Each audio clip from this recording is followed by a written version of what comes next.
We're going to go through some board breaking tips for you guys today. This is one of my students, Grace. She did super awesome at the last testing, so we want to go through a couple tips that may help you guys on your testing as well. So back when you were having trouble on the board breaks, which one gave you the most trouble? The one that gave me the most trouble was my palm heel and my number 3 sidekick. The palm heel and the number 3 sidekick? Nice. Now, what was the number 1 tip that helped you break the palm heel? I got to push all the way through the board and not like slap it, or else it's not really going to break. Nice. it. Can you show me like the slow, like show me a slap, but don't try to break it, but just show me what you're talking about. Nice. Now show me the correct me, like what's the difference? So what we're looking at. Nice. Well, so a lot of people that have the trouble, show me the circle, but don't try to break it, just show me slow. And then we're going to do both of these slow.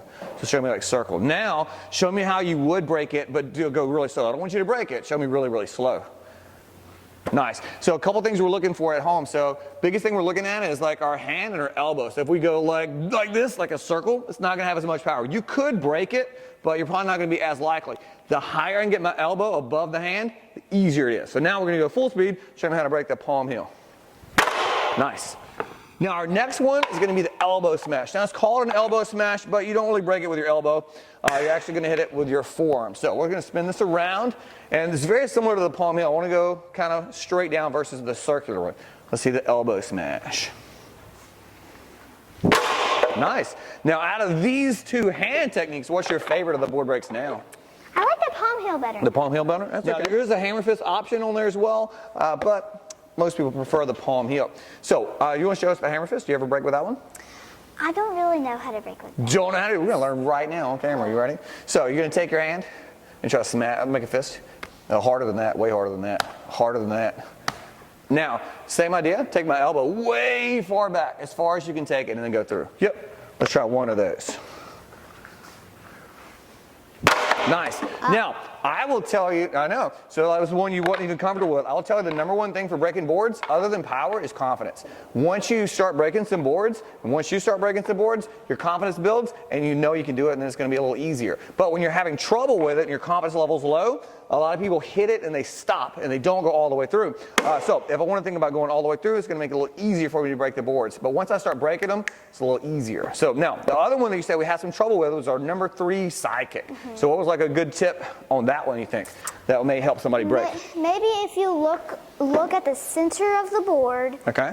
If you look at the center of the board, then you might be able to kick it perfectly in the middle. But if you're looking like maybe over here, and the board is right here, then you might be kicking right here, or maybe like on the edge of the board. Nice. So yeah, a lot of people when they kick, their head like turns all over the place. So show me your number 3 sidekick. Let's see it without the board first. Nice. Show me one more. Nice. Now we're going to do that same kick on the board. Now on the boards it's a little different. Accuracy is probably a little more important than power on the boards, because you can only break it on the middle. So like a real wooden board, like you could hit it low and still break it if you hit it hard enough, or hit it high. But on the rebreakable boards, it's more important to hit the middle, because you have to have accuracy as well. So number 3 sidekick. Nice. All right, now what is your favorite board break out of the kicks? I like my number 2 front kick. Number 2 front kick. What's number 2 mean?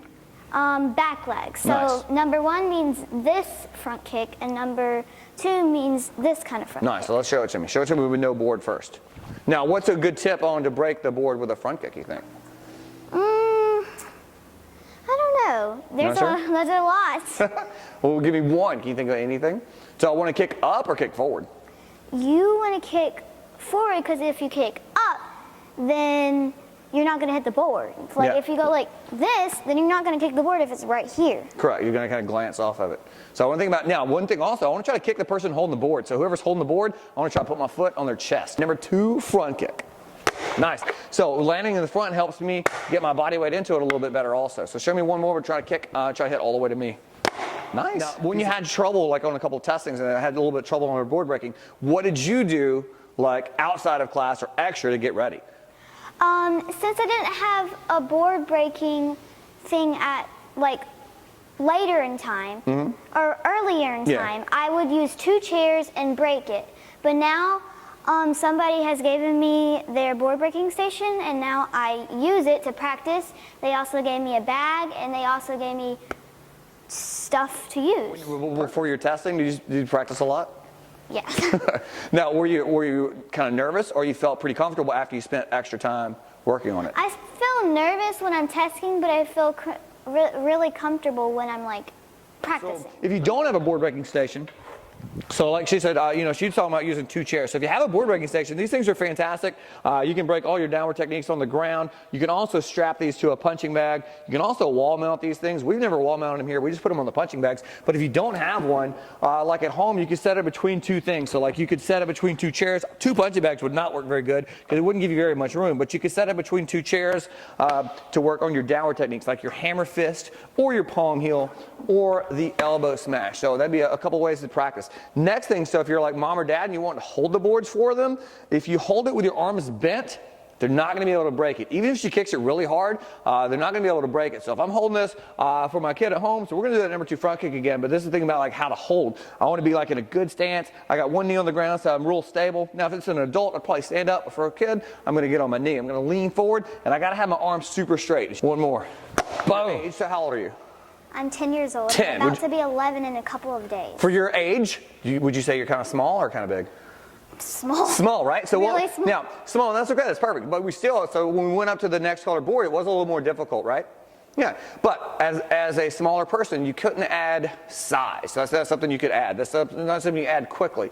But you can add speed and good technique. So those 2 things help a lot. Now, obviously, if you were a little bigger, you could hit the board a little harder. That's just how it works. But if I add speed and add technique, that helps me hit them a little harder as well. That make sense? Cool. And also, but if I'm adding speed, but I'm doing it incorrectly, it's not going to work very good. So that would be like going really fast but missing the line, or going really fast and stopping when I hit the board. So I do want to add speed and also want to add proper technique. But if I'm having trouble with it, a couple things to do. Obviously, ask an instructor, ask somebody. Do a little bit of extra practice at home. Or even better, video yourself, then watch it. So like I know for me, when I practice, I video myself with my iPad or something, and then I go back and look at it, because it looks a little different when you're actually watching the video of yourself. Yeah, we do it in our private lessons a lot, and it works at home. I know we use Coach's app, but you don't have to use that. You can use whatever you want. Most any apps now can video and go slow motion. Cool. Do you have any other tips that you would like to give for board breaking for anybody?